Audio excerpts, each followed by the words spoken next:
হযরত আবু বকর আমার মায়ার নবীর চোখের পানি দেখে নিজেও চোখের পানি ফালায় কান্না করে আর বলে, নবী আমার, আমি আপনাকে ছাড়া কেমনে থাকবো? যদি বিদায় দিয়া চলে যান, আমি আপনার না পাইলে আমার জীবনটা কেমন হয়ে যাবে। হযরত আবু বকর চোখের পানি ফালায় কান্না করেন। মায়া নবী জানায় দেয়, আমার আবু বকর রে, আমি বাঁচবো না, দুনিয়া থেকে বিদায় নিয়ে চলে গেল, অসুবিধা নাই। মুমিনেরা মরণের ডরায় না। মুমিন যদিও মরণ বরণ করে, মৃত্যুবরণ করে, মরণের ডরায় না। কারণ মরণটা তার জন্য একটা খাল, ওই খালের ওপার হচ্ছে আমার আল্লাহ, খালের এপার হচ্ছে আমি নিজে। মুমিন নিজে, মুমিন ওই খাল তাকে পার হতে দেরি, আল্লাহর সাথে মুলাকাত করতে দেরি হয় না। তুহফাতুল মুমিনিল মাউত, যাবার দিকে মুমিনের তুফা হলো আল মাউত। মুমিনের পুরস্কার হলো, মুমিনের জন্য হলো মরণ। এই মুমিন তো মরণ বরণ করবে, এটাই স্বাভাবিক ব্যাপার। তবে এই মরণকে উনি ডরায় না। উনি জানে এটা আমার জন্য একটা হাদিয়া, এটা আমার জন্য একটা পুরস্কার। আমি যদি মরণ বরণ করতে পারি, এরপরে মোলাকাত হবে আমার রবের সঙ্গে, আমার রবের সঙ্গে হবে আমার মোলাকাত। এই জন্য সাহাবায়ে কেরামদের আমার নবী জানায়া দিল, ও সাহাবায়ে কেরামেরা, তোমরা মরণ বরণ করবে, অসুবিধা নাই, তবে মরণ বরণের আগে তোমরাও জানতে পারবে যে মারা যাবা। বলে কেমনে জানবো নবী আমার? যদি আমলের লাইনে অগ্রগামী হয়ে যাও, আমলের লাইনে অগ্রগামী হতে পারলে তাহলে মৃত্যুর আগেও বুঝতে পারবে যে তোমার মরণ হয়ে যাবে। এই জন্য দেখবেন নেককার লোকেরা 40 দিন আগে থেকেই মানুষের দ্বারে দ্বারে যায়, সব আত্মীয় স্বজনের দরবারে গিয়া বলে, আবারে মাফ করে দিও। চায়ের দোকানে যায় না, ওখানে বারবার যায় না, আগে যেই তো হঠাৎ করে যাওয়া বন্ধ করে দিল।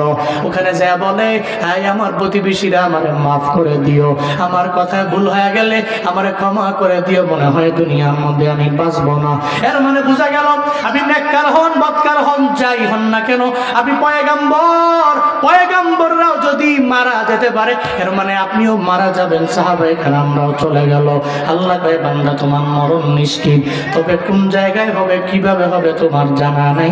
নেককার যেই মানুষগুলো হবে, এরা বুঝতে পারবে যে আল্লাহর সাথে আমার মোলাকাতের বেলা, আল্লাহর সাথে আমার মুলাকাত করার সময় এটা অটোমেটিক। দুনিয়া কি সাদাকত মে তেরা নাম রহেগা,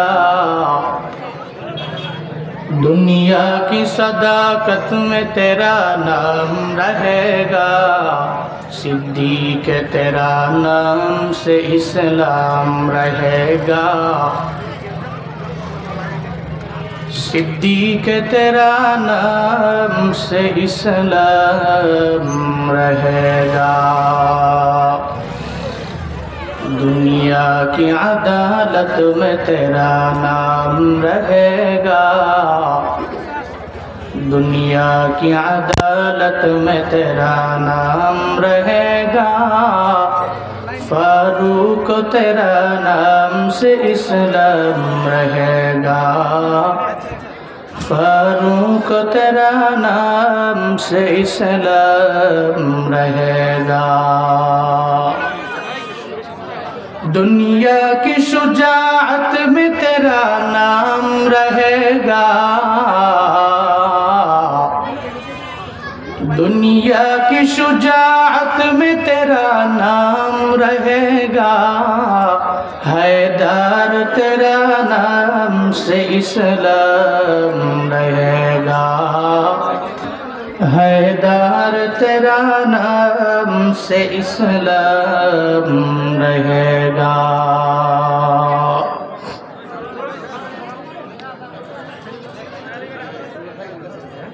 বিশ্বজয়ী হাফেজ কারি আবু রায়হান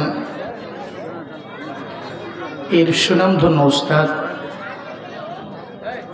আমাদের সম্মানিত শ্রদ্ধেয় বাজান মুফতি আব্দুল কাইয়ুমুল্লাহ ঢাকায়ের সুপরামর্শে পরিচালিত আউলিয়াবাদ বাজার তাহফিজ ইন্টারন্যাশনাল মাদ্রাসার উদ্যোগে আয়োজিত ইসলামী মহাসম্মেলনের আজ 18ই নভেম্বর 2025 মুতাবাররকি মজলিসের সম্মানিত সভাপতি, সহসভাপতি, প্রধান মেহমান, বিশেষ মেহমান সহ অনেক দেশের সারা জাগানো ব্যক্তিবর্গের নাম আজকের এই মাহফিলের হ্যান্ডবিলে পোস্টারে রয়েছে।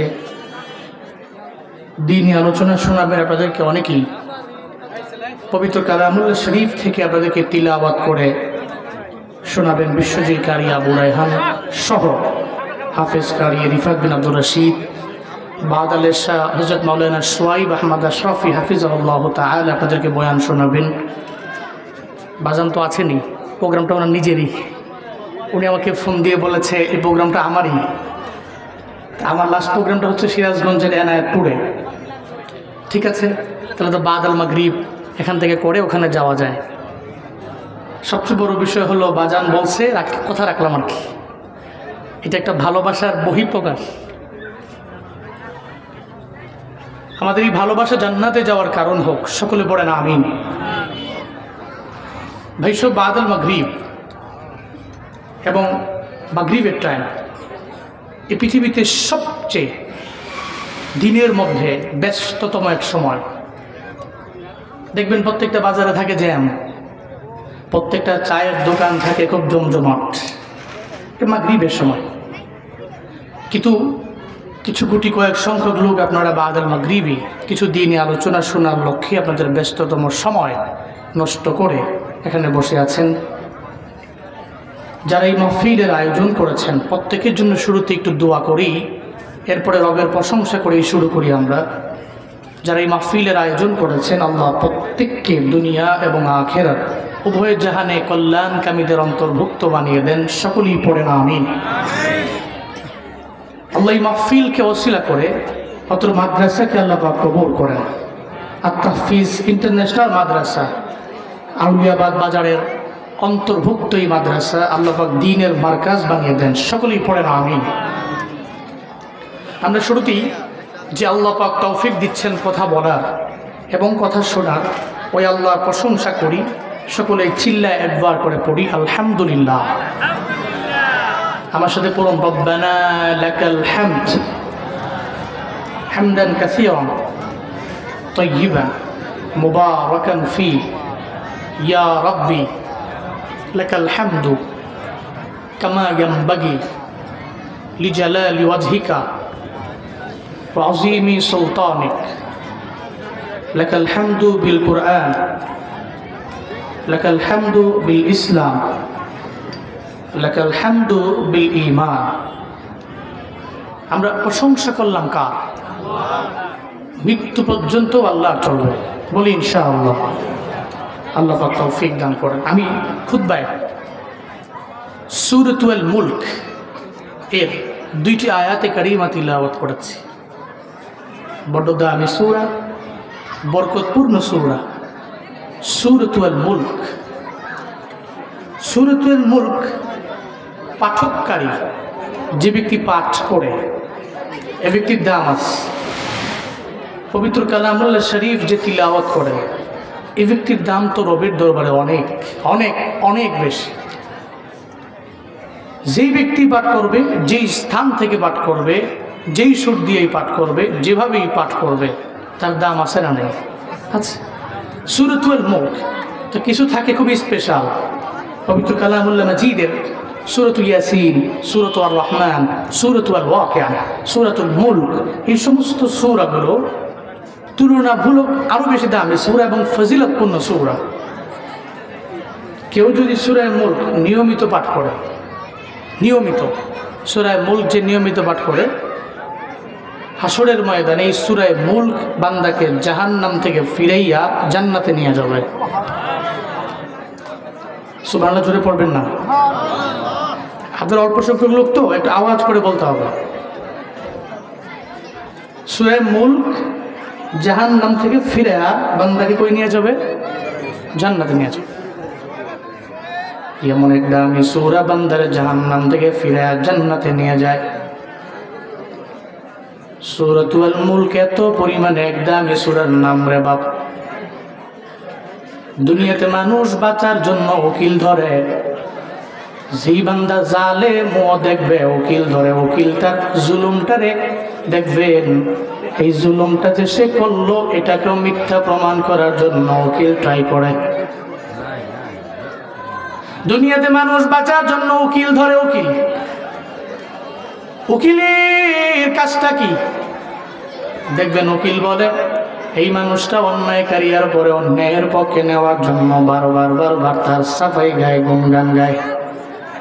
তার মিথ্যাটারে সত্যতে কনভার্ট করার জন্য যা করা লাগে সব ওই উকিল করে। কারণ উকিল তো তার টাকা খেয়েছে, উকিল জানে তাকে সত্যবাদী, সে এটা প্রমাণ করা লাগবে, পাগলের মতো হয়ে যায় উকিল। গত 16 বছরের ফ্যাসিস্ট সরকারের উকিল ছিল একজন, টানা 1.5 মাস 2 মাস 3 মাস লাগাইয়া বহু চেষ্টা করলো তার প্রমাণ করার জন্য। জানেন না ও অত্যাচারী না, ও মানবতা বিরোধী কোনো কাজ করেন নাই। অথচ গতকালকে আমরা সব তাকায় দেখলাম, এখন তো উকিলও মুস্কি হেসে জানায় দিল আমার কথাটা রাখে না। মূলত উকিলও তো জানে যে 16 বছর মানুষের উপরে জুলুম করে, নির্যাতন করে, ও তো অবশ্যই মানবতা বিরোধী, ও জীবনেও কোনোদিন ফাঁসির রায় থেকে দূরে সরে যেতে পারে না। চিল্লা কও ঠিক কিনা? 16 বছরের জালেম যে মানুষের উপরে জুলমের মাত্রা বাড়াইল, অত্যাচার করতে নিরপরাধ মানুষগুলোরে আদালতে নিয়ে মিথ্যা মামলার মাধ্যমে এদের উপরে মিথ্যা মামলা দিয়ে এরপরে ফাঁসির কাস্টে যে ঝুলাইল। দুনিয়াতে আর পরেও তার উকিল আছে, উকিল ট্রাই করছে তারে বাঁচানোর জন্য। আল্লাহ কয় উকিল দিয়েও পারবি না, আমি আল্লাহ যখন ধরি। ওয়া মাকারু ওয়া মাকারাল্লাহ ওয়াল্লাহু খায়রুল মাকিরিন।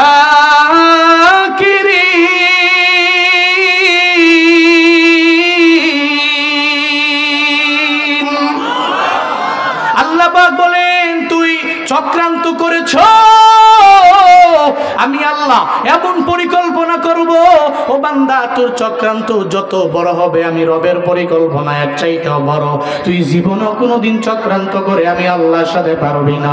আল্লাহর পরিকল্পনা এত মহান। ফেরাউন চেষ্টা করলো মুসা নবীরে ধ্বংস করার জন্য, পারে নাই। নমরুদ চেষ্টা করলো ইব্রাহিম নবীরে ধ্বংস করার জন্য, পারে নাই। এই আবু জাহাল চেষ্টা করলো আমার মায়ের নবীরে মিথ্যাবাদী বানানোর জন্য, আবু জাহালও পারে নাই আমার নবীরে। বর্তমানেও যারা উলামায়ে কেরামদেরকে ফাঁসির মঞ্চে ঝুলাইয়া অপমানিত করতে চায়, এখন তো বোঝা গেল আল্লামা সাঈদী রাহমাতুল্লাহ আলাইহির বেলায় যখন রায় দেওয়া হলো 170 জন মানুষ ময়দানে নাইমাও তারা দুনিয়া থেকে বিদায় নিয়ে চলে গেল।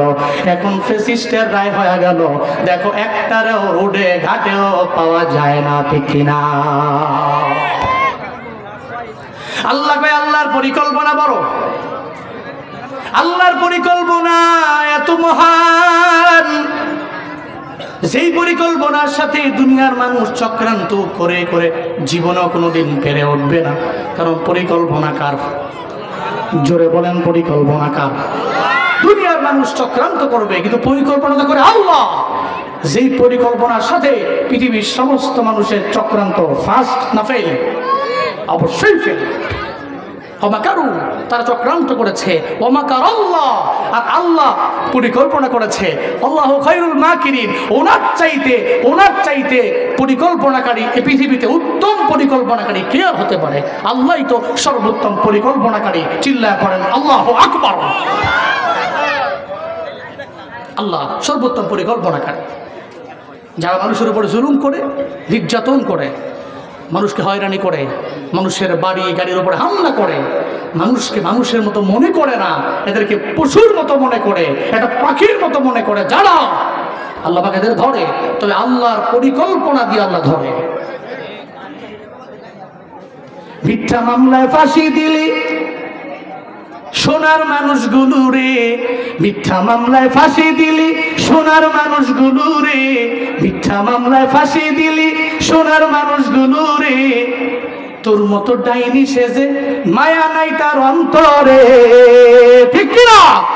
মিথ্যা মামলায় ফাঁসি দিলি সোনার মানুষগুলো রে, তোর মতো ডাইনি সেজে মায়া নাই তার অন্তরে। সেই আদালতও আছে, ফাঁসির দড়িও আছে, ঠিক কিনা? সে আদালতও আছে, ফাঁসির দড়িও আছে, সে আদালতও আছে, ফাঁসির দড়িও আছে। কবে পাবো বুবু তোমায় ঢাকা, অপেক্ষা করছি শুধু ঢাকা। দেশে আগুন লাগায়া জনতারে জ্বালায়া, দেশে আগুন লাগায়া জনতারে জ্বালায়া, পালায়া ছাইরা গেলে ঢাকা, গণভবনটা এখন ফাঁকা। ঠিক না? দেশে আগুন লাগাইয়া আলেমদের জ্বালাইয়া, দেশে আগুন লাগাইয়া আলেমদের জ্বালাইয়া, পালায়া ছাইরা গেলে ঢাকা, গণভবনটা এখন ফাঁকা। বুবুরে গণভবনটা এখন ফাঁকা। ফাঁসির রায় কার্যকর হয়েছে, বাংলাদেশের মানুষ ওয়েটিং আছে কবে আসবে এ ফাঁসির রায়। যখন দেখবে প্রত্যেকটা মুসলিম ব্যক্তির চোখের পানি আল্লাহর দরবারে কবুল হয়েছে বলে ওদিন রবের দরবারে সিজদা অবনত দিতে আল্লাহর কুদরতি পায়ে সেজদা দিবে। চিল্লা কও ঠিক কিনা? পৃথিবীতে জালেমরা পরিকল্পনা করে, কিন্তু আল্লাহর পরিকল্পনা এর চাইতেও কোটি গুণ ভালো, কোটি গুণ উত্তম। দুনিয়াতে মানুষ উকিল ধরে বাঁচার জন্য, কিন্তু বাঁচতে পারে না। আল্লাহ কয় মাকারু ও মাকার আল্লাহ। পৃথিবীতে মানুষগুলো উকিল ধরে ঠিক তদ্রুপ ভাবে সূরা মুলক কিয়ামতের ময়দানে প্রত্যেকটা পাঠককারীর জন্য নিজেই উকিল হয়ে যাবে। সুবহানাল্লাহ পড়বেন না? নিজে উকালতি করবে। যে মানুষটা জাহান্নামের পথে গেল, ওরা জাহান্নাম থেকে ফিরে জান্নাতের পথে নিয়ে যাবে। যে সূরা মুলক করবে, জাহান্নাম থেকে ফিরে ওরা জান্নাতের পথে নিয়ে যাবে। শুধু তাই না, আব্দুল্লাহ ইবনে মাসউদের বর্ণনা উনি বলেন, বান্দাকে কবরের মধ্যে যখন রাখা হবে, কবরের মধ্যে শোয়া দেওয়ার পরে আযাবে ফেরেশতা আযাব দেওয়ার জন্য যখন বান্দার দরবারে আসবে, পায়ের বরাবর দাঁড়ায় যাবে। সূরাতুল মুলক পাঠ করনেওয়ালা ব্যক্তির পায়ের বরাবর আযাবে ফেরেশতা আসার পরে সূরা মুলক দাঁড়ায় যাবে। কি করবা? কয় তার পায়ের দিক দিয়ে আমি আযাব দিব। কয় পারবি না। কেন পারবো না? সে তো পায়ের উপরে দাঁড়ায় দাঁড়ায় সূরা মুলকের তিলাওয়াত করলো, সূরা মুলকের পাঠ করলো, সূরা মুলকের তিলাওয়াত করলো পায়ের দরবারে, পায়ের দিক দিয়ে আযাব দিতে পারবা না। এরপরে আযাবের ফেরেশতা চলে যাবে বান্দার বুকের বরাবর, বুকের বরাবর যাওয়ার পরে এবার আবার সূরা মুলক দিয়ে দাঁড়ায় যাবে। ওই বান্দারে বুক বরাবর তুমি আযাব দিতে পারবা না। ওই কেন দিতে পারবো না? কারণ বুকের মধ্যে তো আমার সে ধারণ করলো, তার এই বুকে কখনো আযাব লাগতে পারে না, কোনো শাস্তি বুকের মধ্যে দেওয়া যেতে পারে না। এরপরে আযাবের ফেরেশতা চলে যাবে বান্দার মাথা বরাবর, ওখানে গিয়েও সূরা মুলক দাঁড়ায় যাবে। এই তুমি এখানেও কেন? পায়ের বরাবর গেলাম, ওখানেও পেলাম, এরপরে তোমার বুকের বরাবর আসলাম, এরপরেও তোমারে পেলাম, মাথার বরাবর আসলাম পেলাম, এরপরেও তুমি মাথার মধ্যেও কেন আসলা? ওই বান্দারের জীবনেও কোনোদিন তুমি মাথার মধ্যে আঘাত করতে পারবে না, কারণ সূরা মুলকটা সে ব্রেইনের মধ্যে সেভ রাখলো, সংরক্ষণ করলো, জীবনেও কোনোদিন ওর মাথার মধ্যে আঘাত দিতে পারবে না। বোঝা যাবে ওই বান্দাকে আযাব দেওয়ার জন্য আযাবের ফেরেশতা তার ডানে বামে সব জায়গায় আসার পরেও সূরা মুলকের পাওয়ারে তার পাশেও ভিড়তে পারবে না। একটা পর্যায়ে এমন হবে আযাবের ফেরেশতা আল্লাহর জানায় দিবে, ও আল্লাহ, তাকে তো আযাব দেওয়ার জন্য আসলাম, সূরা মুলকের পাওয়ারে পারি না। আল্লাহ কয় কি বলে আমার সূরা মুলক বলে এই বান্দা তার পাঠক। আল্লাহ বলবে যে সে যেহেতু সূরা মুলকের পাঠক, বারবার রাতের বেলা সূরা মুলক পড়ে রাতের বেলা ঘুমায় গেল, ও আযাবের ফেরেশতা এই বান্দার কবরটারে আর জাহান্নাম রাখা যাবে না, এখানে আগুন দেওয়া যাবে না, শাস্তি দেওয়া যাবে না, শাপ দেওয়া যাবে না। আযাবের ফেরেশতা সূরা মুলকের সুপারিশের কারণে তার কবরটার এই মুহূর্তে জান্নাত বানায়া দাও। আতিনা ফি দারে দুনিয়া না হাসান, আতিনা ফি দারে উকবা না হাসান, ইয়া গিয়াসুল মুস্তাগীসি নাহদিনা লাফদিকারা বিল উলুমে ওয়াল গিনা, হর গরি দেনে কো তু তৈয়ার है जो न मंगे उस्त तू बेजार है। সূরা মুল বান্দার কবরে জান্নাত বানানোর কারণ হয়ে যাবে ওসিলা। এত দামি সূরা, এই সূরার পাঠকারী বান্দারের জাহান্নাম থেকে ফিরায় জান্নাতে নিয়ে যাবে। শুধু তাই না, এই সূরা মুলক এত পরিমাণে দামি, বান্দার জন্য উকিল হয়ে গেল। আবার কবরে গেল, কবরের আযাবটা মাফ হয়ে গেল সূরা মুলকের পাঠকারীর জন্য। আল্লাহ সূরার মধ্যে কি জানায় দেয় বান্দা শুনে যাও। 1 নম্বর আয়াতের মধ্যে আল্লাহ জানায় দেয় রবের কি পরিমাণে পাওয়ার, আমার আল্লাহর কি পরিমাণে শক্তি আল্লাহ জানায় দেয়। আল্লাহ কি পরিমাণে মুলকের মালিক আল্লাহ বলেন, তাবারাকাল্লাযী বিয়াদিহিল মুলকু ওয়া হুয়া আলা কুল্লি শাইইন কাদির। চিল্লা জোরে করে পড়েন আল্লাহু আকবার। আল্লাহ পাক বলেন তাবারাকা, বরকতময় ওই রব, যত পৃথিবীর বরকত আছে সব বরকত আমার আল্লাহর ভিতরে আছে। আমার আল্লাহ এমন কোনো গুণ নাই যেই গুণে গুণান্বিত না। তাবারাকা, উনি বরকতময় আমার আল্লাহ। আল্লাযী বিয়াদিহিল মুলক, যে আল্লাহর হাতের মধ্যেই রয়েছে রাজত্ব, যে আমার আল্লাহর হাতের মধ্যে রয়েছে ক্ষমতা। কুলিল্লাহুম্মা মালিকাল মুলকি তুতিল মুলকা মিম্মান তাশা ওয়া তানজিউল মুলকা মিম্মান তাশা ওয়া তুইজ্জু মান তাশা ওয়া তুযিল্লু মান তাশা বিয়াদিকাল খায়র ইন্নাকা আলা কুল্লি শাইইন কাদির। পড়েন আল্লাহু আকবার। আল্লাহ পাক জানায় দিলেন আমি আল্লাহ মুলকের মালিক। ও পয়গম্বর, আপনি বলুন আল্লাহুম্মা মালিকাল মুলক। আল্লাহ বলেন রাজা আমার আল্লাহ। তুতিল মুলকা মান তাশা, আল্লাহ যারে চায় মুলক দেয়, আল্লাহ যারে চায় না। ওয়া তানজিউল মুলকা মিম্মান তাশা, আল্লাহ যারে চায় না ওই বান্দারে আমার আল্লাহ মুলকে রাজা বানায় না। আল্লাহ যারে চায় তো তুইজ্জু মান তাশা, আল্লাহ সম্মান দেয় যারে মন চায় তারে দেয়। ওয়া তুযিল্লু মান তাশা, আল্লাহ যারে চায় না তারে জিল্লতি দেয়।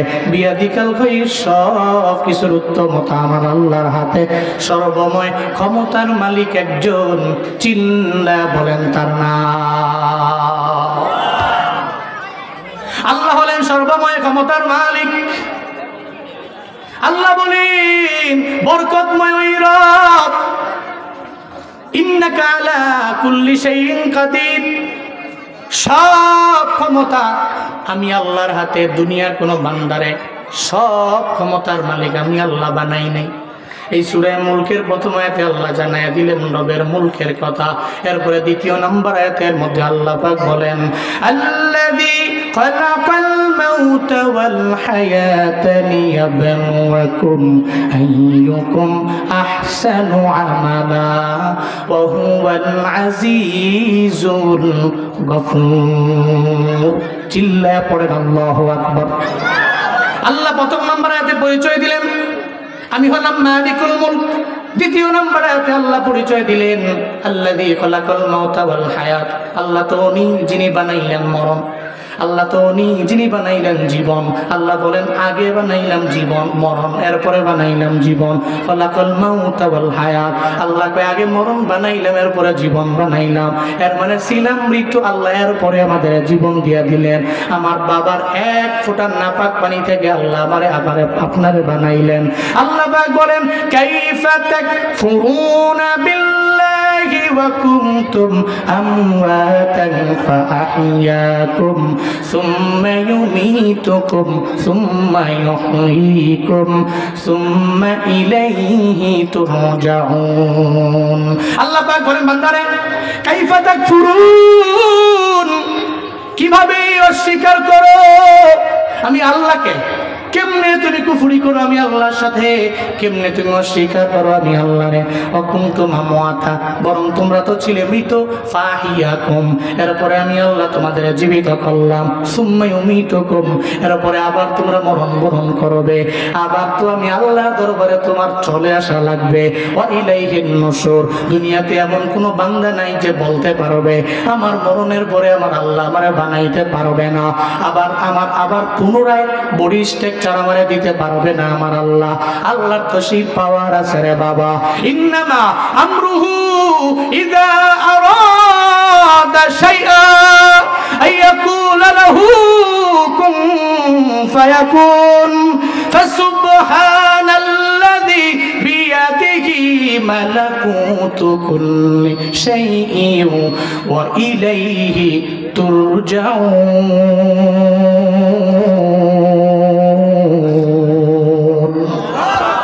আল্লাহ পাক বলেন আমি আল্লাহ যখন চাই, আমরুহু ইদা আরাদা শাইআ, যখন আমি ইচ্ছা পোষণ করি কিছু করব, তখন আমি আল্লাহর লেবার লাগে না, কোনো ডে লেবারের প্রয়োজন নাই, কোনো শ্রমিকের প্রয়োজন নাই। আমি আল্লাহ তখন বলি আমরা হাজার মারুফের সিগা দিয়ে কুন হও, এটা বলতে দেরি হইতে আর দেরি নাই, কারণ আমি আল্লাহ তো সে পাওয়ার আছে, আমি আল্লাহ সেই ক্ষমতা আছে। আল্লাহ কয় বান্দারে আমি আল্লাহ প্রথমে মরণ বানাইলাম, এরপরে আবার তোরে জীবন দিয়া দিলাম, এরপরে আবার আমার দরবারে আসা লাগবে। মিনহা খালাকনাকুম ওয়া ফিহা নুঈদুকুম ওয়া মিনহা নুখরিজুকুম তারাতান নুকরা। আল্লাহ পাক বলেন এই মাটি থেকে তোরে আমি বানাইছি, এই মাটির মধ্যে বান্দারে তোর আবার চলে যাওয়া লাগবে, ওই মাটি থেকে আবার আমি আল্লাহ তোরে উঠাবো। আল্লাহ সেই কথাই সূরাতুল মুলকের 2 নম্বর আয়াতে জানায়া দেয়, আল্লাযী খালাকাল মাউতা ওয়াল হায়াতা লিয়াবলুয়াকুম আইয়ুকুম আহসানু আমালা। আল্লাহ কয় আমি আল্লাহ মরণ বানাইলাম, জীবন বানাইলাম, কেন বানাইলাম? আল্লাহ কেন বানাইলেন আমাদের? কেন দিলেন মরণ? আল্লাহ তো মায়া করে জীবন দিয়েছেন। আল্লাহ তো পারতেন তোর হায়াত দিয়ে দিলাম 1000 বছর, 2000 বছর, 3000 বছর, অথবা তুই মরবি না। আল্লাহ কেন মরণ বানাইলেন? আল্লাহ তাও জানায় দিলেন লিয়াবলুয়াকুম আইয়ুকুম আহসানু আমালা। আল্লাহ বলেন লিয়াবলুয়াকুম, যাতে করে তোমাদেরকে তিনি পরীক্ষা করতে পারেন। আইয়ুকুম আহসান, হু ইজ বেস্ট, কে অতি উত্তম। কোন দিক থেকে? আমালা, আমলের দিক থেকে কে অধিক উত্তম। এই জিন্দেগিতে হায়াত দিয়েছে তাকে 60 বছর, 65 বছর, 70 বছর, 80 বছর। এই হায়াতের বেলা পেয়ে এই 70 বছরের জিন্দেগিতে কি আমল সে করেছে? আইয়ুকুম আহসান, কে অতি উত্তম, আমালান, আমলের দিক থেকে কে দামি, এটা পরীক্ষা করার জন্য, চেক করার জন্য আমি আল্লাহ খালাকাল মাউতা ওয়াল হায়াত, আমি আল্লাহ মরণ বানিয়েছি এবং জীবন বানিয়েছি। পরে আল্লাহু আকবার। তাহলে এর মানে বোঝা গেল আমরা ছিলাম মৃত, হয়ে গেছি জীবিত, আবার কি মরণ বরণ করা লাগবে কি লাগবে না? এখানে এমন কেউ আছেন হাত উঠে বলতে পারবেন আমি মরবো না, পুরা কিয়ামত পর্যন্ত ইহজিন্দেগিতে আমি থাকবো? আছেন কেউ? পৃথিবীতে কোনো বান্দা থাকতে পারে নাই, সব মারা যাবে, সব মারা যাবে। কেউ থাকতে পারে নাই।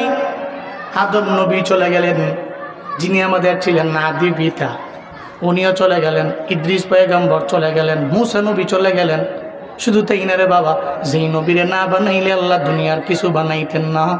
ওই মায়ার নবীও বিদায় নিয়ে চলে গেছে, ইন্তেকাল করছে। আমার মায়ার নবীও ইন্তেকাল করে চলে গেছে, নবীও চলে গেছে। ইন্তেকালের আগে আমার মায়ার নবী ডাকলেন, এই আয়েশা, আমার হাতের মধ্যে একটা মিসওয়াক দাও। নবীজি মিসওয়াক দিয়ে মিসওয়াক করলেন। এরপরে ডাকলেন, এই আবু বকর, আমার দরবারে আসো না। আবু বকর আমার মায়ার নবীর দরবারে যখন যায়, আবু বকর যাওয়ার পরে তাকায় দেখে আবার মায়ার নবীর কপাল মোবারক একটু ঘরমাক্ত অবস্থা। কপালের মধ্যে সুন্দর করে একটা চুমু দিয়ে আমার নবীরে বলে, নবী কেন ডাকলেন? কেন আপনি সাহিত্য অবস্থায় কেন বসতেও পারেন না? মায়ার নবী কয়, এই আবু বকর, মনে হয় দুনিয়া থেকে আমার বিদায় নিয়ে চলে যাওয়া লাগবে, ইন্তেকাল করব আমি, মরণ বরণ মনে হয় আমারও করা লাগবে। আল্লাহ পাক তো আগেই জানিয়ে দিয়েছেন, ইন্নাকা মাইয়িতুন ওয়া ইন্নাহুম মাইয়িতুন, আপনিও মরণ বরণ করবেন, তারাও মরণ বরণ করবে। দুনিয়াতে এমন কোনো বান্দা নাই যেই বান্দা মরণ বরণ করবে না, মৃত্যু বরণ করবে না। আমি আল্লাহ যারে জীবন দিয়া দিলাম, নির্দিষ্ট একটা সময়ের পরে মালাকুল মউত তার দরবারে আমি পাঠাবই। আমার মায়ার নবী কয়, ও আবু বকর, আজান তো শেষ হোক, সবাই জবাব দেন মনে মনে।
আবু বকর রাদিয়াল্লাহু আনহু নবীজির কাছে আসলেন।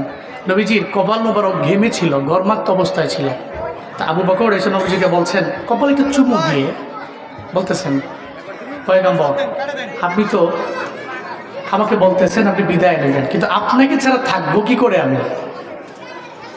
হযরত আবু বকর আমার মায়ার নবীর চোখের পানি দেখে নিজেও চোখের পানি ফালায় কান্না করে আর বলে, নবী আমার, আমি আপনাকে ছাড়া কেমনে থাকবো? যদি বিদায় দিয়া চলে যান, আমি আপনার না পাইলে আমার জীবনটা কেমন হয়ে যাবে।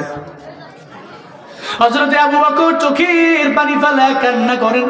মায়া নবী জানায় দেয়, আমার আবু বকর রে, আমি বাঁচবো না, দুনিয়া থেকে বিদায় নিয়ে চলে গেল, অসুবিধা নাই। মুমিনেরা মরণের ডরায় না।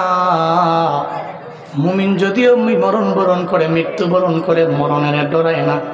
কারণ মরণটা তার জন্য একটা খাল, ওই খালের ওপার হচ্ছে আমার আল্লাহ, খালের এপার হচ্ছে আমি নিজে, মুমিন নিজে।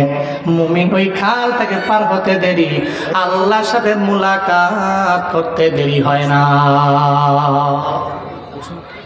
তুহফাতুল মুমিনিল মাউত, মুমিনের তুফা হলো আল মাউত। মুমিনের পুরস্কার হলো, মুমিনের জন্য হলো মরণ। এই মুমিন তো মরণ বরণ করবে, এটাই স্বাভাবিক ব্যাপার। তবে মরণ দিয়ে উনি ডরায় না। উনি জানে এটা আমার জন্য একটা হাদিয়া, এটা আমার জন্য একটা পুরস্কার। আমি যদি মরণ বরণ করতে পারি, এরপরে মোলাকাত হবে আমার রবের সঙ্গে, আমার রবের সঙ্গে হবে আমার মোলাকাত। এই জন্য সাহাবায়ে কেরামদের আমার নবী জানায় দিল, ও সাহাবায়ে কেরামেরা, তোমরা মরণ বরণ করবে, অসুবিধা নাই, তবে মরণ বরণের আগে তোমরাও জানতে পারবে যে মারা যাবা। বলে কেমনে জানবো নবী আমার? যদি আমলের লাইনে অগ্রগামী হয়ে যাও, আমলের লাইনে অগ্রগামী হতে পারলে তাহলে মৃত্যুর আগেও বুঝতে পারবা যে তোমার মরণ হয়ে যাবে। এই জন্য দেখবেন নেককার লোকেরা 40 দিন আগে থেকেই মানুষের দ্বারে দ্বারে যায়, সব আত্মীয় স্বজনের দরবারে গিয়া বলে, আবার মাফ করে দিও। চায়ের দোকানে যায় না, ওখানে বারবার যায় না, আগে যাইতে হঠাৎ করে যাওয়া বন্ধ করে দিল। ওখানে যায় বলে, হ্যাঁ আমার প্রতিবেশীরা আমারে মাফ করে দিও, আমার কথায় ভুল হয়ে গেলে আমারে ক্ষমা করে দিও, মনে হয় দুনিয়ার মধ্যে আমি বাঁচবো না। এর মানে বোঝা গেল, আপনি নেককার হন, বদকার হন, যাই হন না কেন, আপনি পয়গাম্বর, পয়গাম্বররাও যদি মারা যেতে পারে, এর মানে আপনিও মারা যাবেন। সাহাবায়ে কেরামরাও চলে গেল। আল্লাহ কয়, বান্দা তোমার মরণ নিশ্চিত, তবে কোন জায়গায় হবে, কিভাবে হবে তোমার জানা নাই। নেককার যেই মানুষগুলো হবে, এরা বুঝতে পারবে যে আল্লাহর সাথে আমার মোলাকাতের বেলা, আল্লাহর সাথে আমার মোলাকাত করার সময়টা অটোমেটিক্যালি আমার কাছে চলে আসতেছে। এই জন্য রে বাবা, এই যে এখানে যেই মা বাবারা আছেন, সন্তানগুলা দুনিয়াতে আছে, আবার যারা এখনো বিয়ে শাদী করেন নাই, সামনে করবেন, সন্তানাদি আসবে, নিয়ত করে নেন রে বাবা, আপনি 4 শ্রেণীর মা বাবা হবেন। যেই 4 শ্রেণীর মা বাবারা বেলা হিসাব হবে জান্নাতে যাবে। 4 শ্রেণীর মা বাবা আল্লাহর দরবারে বেলা হিসাব জান্নাতে যাবে। এদের মধ্যে 1 নাম্বার তারা যারা হলো শুহাদা, শুহাদাদের মা বাবা, এরা বেলা হিসাব আমার রবের জান্নাতে চলে যাবে। এই জন্যই সাহাবায়ে কেরামের বিবিরা, সাহাবায়ে কেরামেরা এরা সন্তানদের যুদ্ধের ময়দানে পাঠাইতো, এদের জানা আছে এই সন্তানটারে যদি আমি যুদ্ধের ময়দানে পাঠাইও, যদি নিজের শহীদ বানায় নেয়, তাহলে তার উসিলায় তো আমি জান্নাতের মধ্যে যেতে পারবো। 1 নম্বরে শুহাদাদের মা বাবা জান্নাতি। 2 নাম্বার, মাদ্রাসায় সন্তানটারে পড়াইছো, যেই সন্তানটারে মাদ্রাসায় পড়াইলা, ওই সন্তানটা তোমারে নিয়ে যাবে জান্নাতে। যেই মাদ্রাসার মধ্যে পড়াইয়া হাফেজ বানাইলা, আলেম বানাইলা, ও কোরআন পড়লো, কোরআন অনুযায়ী নিজের জিন্দেগিটা পরিচালনা করলো। মদিনাওয়ালা নবী কয়, হাসরের ময়দানে হাফেজ এবং আলেমে কামেলটা হাসরের ময়দানে যখন যাবে, এই আলেমে কামেলটা, হাফেজে কামেলটা জান্নাতে চলে যাবে। ও যাওয়ার আগে দেখবে ওই জান্নাতের মধ্যে ওর মাও নাই, ওই জান্নাতের মধ্যে ওর বাবাও যায় নাই। ও আল্লাহকে বলবে, ও আল্লাহ, আমার মা বাবারা যদি আজকে জান্নাতে না দাও, তাহলে আমিও জান্নাতে যেতে চাই না। আল্লাহ বলবে, কি চাও? আমার মা বাবা জাহান্নামী হয়ে গেছে, ওই মা বাবারে জাহান্নাম থেকে ফিরে জান্নাতে নিবার চাই। সুবহানাল্লাহ পড়বেন না? কুল্লুহুম কদ ওয়াজাবাত লাহুমুন নার, যাদের জন্য জাহান্নামের আযাবটা, জাহান্নামের শাস্তিটা ওয়াজিব হয়ে গেল, এরা জাহান্নামে যাবে নিশ্চিত হয়ে গেল। এরপরেও জাহান্নাম থেকে ফিরে আল্লাহ বলবে, হ্যাঁ ফিরিস্তা এদেরকে জাহান্নামের মধ্যে দেওয়া যাবে না। এদের সন্তানদের এরা মাদ্রাসায় পড়াইলো, এদের সন্তানদের হাফেজ আলেম বানাইয়া এরা দুনিয়ার মধ্যে কষ্ট কম করে নাই। হাফেজ আলেম হয়েছে, দুনিয়াবি লাইনের অনেক ফায়দা এদের হয় নাই। এরা তো আখিরাতে চিন্তা করে, এদের মাদ্রাসায় পড়াইলো। ও ফিরিস্তা, এই বান্দাগুলোরে জাহান্নামে দেওয়া যাবে না। এদের সন্তানের দোয়ার বদৌলতে, রিকোয়েস্টের বদৌলতে এই মা বাবার জাহান্নাম থেকে ফিরে জান্নাতের মধ্যে ঢুকিয়ে দাও। এর মানে মাদ্রাসায় যদি আপনার একটা ছেলে দেন অথবা মেয়ে দেন, ও বাবা এই ছেলে আপনার জান্নাতে যাওয়ার কারণ হয়ে যাবে, আপনার এই মেয়েটা আপনার জান্নাতে যাওয়ার কারণ হয়ে দাঁড়াবে। শুধু তাই না, নবীজি বলেন 3 নম্বরে ওই মা বাবা জান্নাতি যেই মা বাবার একটা নাবালেগ অবস্থায় সন্তান মারা যায়।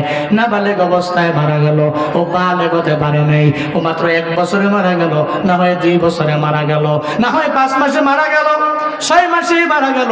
এই নাবালেগ অবস্থায় যে যার সন্তান মারা যায়, আল্লাহ এই মা বাবাগুলোরে জান্নাতের মধ্যে দিয়ে দিবে।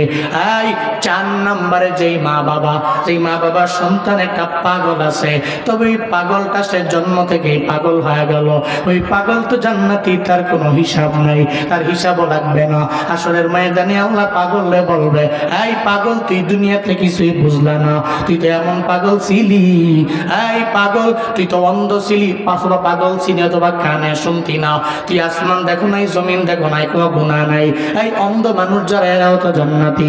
এই সমস্ত মা বাবা যাদের সন্তান অন্ধ আছে অথবা পাগল আছে, এই সমস্ত সন্তানদেরকে এরা পাওয়ার পরেও সন্তানগুলোর এরা মেরে ফেলে নাই, এই সন্তানগুলোর এরা ঘৃণা করে নাই। এরা সারা জিন্দেগি লাগাইয়া এই সন্তানগুলোর লালন পালন করলো, এই সন্তানগুলোরে একটু ইগনোর করে চলেন নাই, এই সন্তানগুলোর এরা ইগনোর করে নাই। সন্তানগুলো হাসরের ময়দানে আল্লাহ যখন বলবে, এই দুনিয়াতে তোরে আমি আল্লাহ পাগল বানাইলাম, আমি আল্লাহ সুস্থ মস্তিষ্কে তোরে বানাই নাই, ও বান্দা এবার তুই জান্নাতে চলো, আমি আল্লাহ জান্নাত তোর জন্য রেডি, ও বান্দা তুই জান্নাতে যাও। পাগল যাওয়ার আগে বলবে, ও আল্লাহ আমার মা বাবা তো আমার এত পরিমাণে কষ্ট করে লালন পালন করলো, 60 বছর 70 বছরের জিন্দেগি আমি পেলাম, আমার মা বাবা আমার নিয়ে বিরক্ত হয় নাই, একবেলা খাওয়াই নাই এমন না, আমার মা বাবা আমার সঙ্গে নিয়ে নিয়ে খাওয়াইলো, আমি ছিলাম দুনিয়াতে বড় পাগল। ও আল্লাহ তুমি যদি আজকে আমার একা জান্নাতে দাও, আমি একা জান্নাতে যাইবার চাই না, আজকে আমি আমার মা বাবার নিয়ে জান্নাতে যাইবার চাই। এই 4 শ্রেণীর মা বাবারা জান্নাতি হয়ে যাবে। 1 নম্বরে সুহাদাদের মা বাবা, এই 2 নম্বরে হাফেজে কোরআন আলেমে কোরআনের মা বাবা, যারা ইলম অর্জন করার পরে তদ অনুযায়ী আমল করলো। 3 নম্বর যাদের সন্তান নাবালেগ অবস্থায় মারা যায়, ওই মা বাবা, যাদের সন্তান দুনিয়াতে আসার পরে পাগল হয়ে যায়, অন্ধ হয়ে যায়, এই সমস্ত সন্তানের মা বাবা আল্লাহ বাগাদের বেলা হিসাব হবে জান্নাতে দিয়ে দিবে। এই বান্দারা, টাঙ্গাইলের মুসলমানেরা আজকে থেকে নিয়ত করে নেন, একটা সন্তান হলেও আপনি মাদ্রাসায় পড়াবেন, আলেম বানাবেন। পারেন নাই, আপনার নাতি আছে, ছেলেরে বলেন, ছেলেরে তুই আমার নাতিরে মাদ্রাসার মধ্যে দাও, আপনি তাও পারেন নাই। আপনার মেয়ের ঘরের যে নাতি আছে, আপনি মেয়ের কাছে, মেয়ের জামাইয়ের কাছে আবদার জানান, আমি নানা হইয়া তোমার দরবারে আবদার জানাইলাম, একটা সন্তান হলেও মাদ্রাসায় দাও, আমার একটা নাতিরেও হলো হাফেজ বানাও, আলেম বানাও। মনে রাখবে মরণ বরণ করা লাগবে, এটাই নিশ্চিত ব্যাপার। মরণের পরে যদি এরা কবরের পাশে গিয়া দাঁড়াইয়া, কোন সন্তান যদি মা বাবার কবরের পাশে সূরা ইখলাসে 3 বার আমল করতে পারে, যদি কবরের পাশে গিয়া দাঁড়াইয়া সূরা ইখলাস 3 বার করতে পারে, 40 দিন ওই মা বাবার কবরের আযাব আল্লাহ মাফ করে দিবে। কবরের পাশে গিয়া দাঁড়াইয়া বলবে, আসসালামু আলাইকুম ইয়া আহলাল কুবুর, ইয়াগফিরুল্লাহু লানা ওয়া লাকুম ওয়া আনতুম সালাফুনা ওয়া নাহনু বিল নাসার। যা এদের জন্য দোয়া করবে কবরের পাশে গিয়া দাঁড়াইয়া। এই সন্তানেরা যখন মা বাবার কবরের পাশে গিয়া দাঁড়াইয়া, এরপরে সূরা ফাতিহা 1 বার পড়বে, সূরা ইখলাস 3 বার পড়বে, এরপরে দুরূদ পড়বে 7 বার অথবা 11 বার, আল্লাহর দরবারে মুনাজাত করে দোয়া করবে, ও দয়ার মালিক রব্বির হামহুমা কামা রাব্বায়ানি সগীরা। ও আল্লাহ, আমার ছোটবেলায় আমার মা বাবা যেমনি লালন পালন করলো, তুমি তেমনি ভাবে আমার মা বাবার কবরটাকে জান্নাত বানায় দাও। ওই সন্তান যদি মা বাবার কবরের পাশে গিয়া দাঁড়াইয়া আল্লাহর দরবারে যদি বলতে পারে সূরা ইখলাস 3 বার করার বদৌলতে আল্লাহ পাক রব্বুল আলামিন টানা 40 দিন ওই মা বাবার কবরে আযাবে ফেরেশতা পাঠাবে না। এজন্য আসুন আমরা ওই মা বাবা হই যাদের সন্তান হবে হুফাজে কোরআন, যাদের সন্তান হবে আলেম কোরআন, মুহাদ্দিস, মুআল্লিম, মুদাররিস। আমরা এমন সন্তানের আব্বা মা হতে রাজি আছি তো ইনশাআল্লাহ।